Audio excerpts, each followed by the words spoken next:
Ini dah macam interest rate Honda dengan Toyota. Customer datang compare Saga dengan Vios. Pergi Toyota kira 2.4. Mai sini nak beli Saga, kita kira 2.9. Saya pun terus tinggi sangat. Saya pergi Vios boleh bagi saya 2.4. Bang, Vios harga berapa? Okey, Vios harga berapa? Honda City harga berapa? Saga bang 50,000 ya. Sebab ada juga setengah customer yang jenis buat kepala tahu. Dia pergi compare.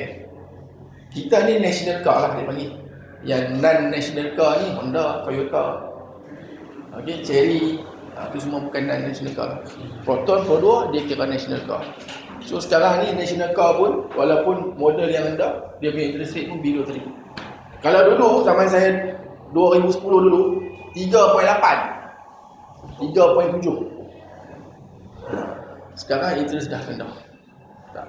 Ada beli Saga pun tak sampai 3%. Okey, 3-4 tahun dulu Saga 3.5, 3.3 masa Covid dulu.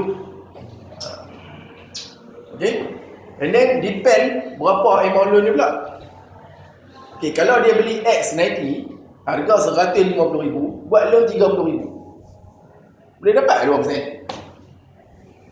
Tak boleh dapat. Beli X90, bayar muka 120,000, harga kereta 100, katakanlah plus minus 130,000 lah tolak rebate. Full spec.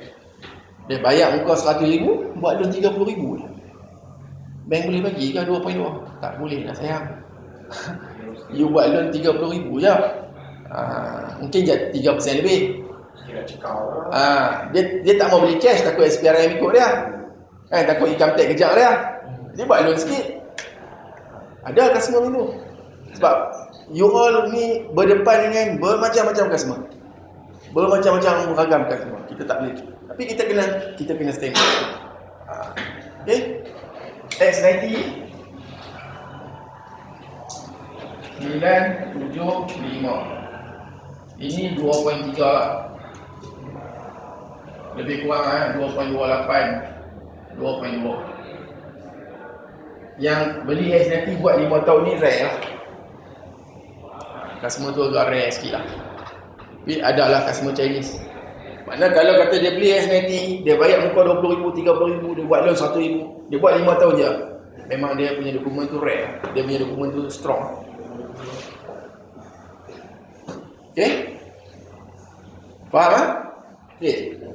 Ada juga SA yang bila saya test, tak pandai kira lagi. Ini benda ni saya tak boleh set lah. Saya tak boleh terima.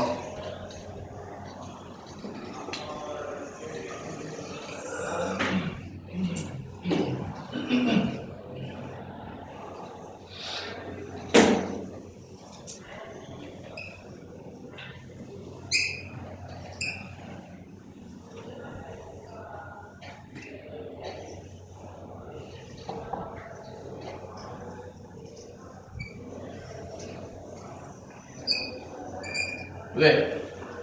Amount loan kali interest kali tahun tambah amount loan bagi bulan berapa tahun ni. Kita tengok tadi. Okey. Betul tak? Amount loan kali interest kali tahun tambah amount loan bagi 6 bulan. Itu saja dia punya formula. Tak ada lain. Saya tak pernah jumpa saya tak pernah jumpa ada formula lain. Tak pernah. Dibalik yang ni dia punya formula dia. Okey?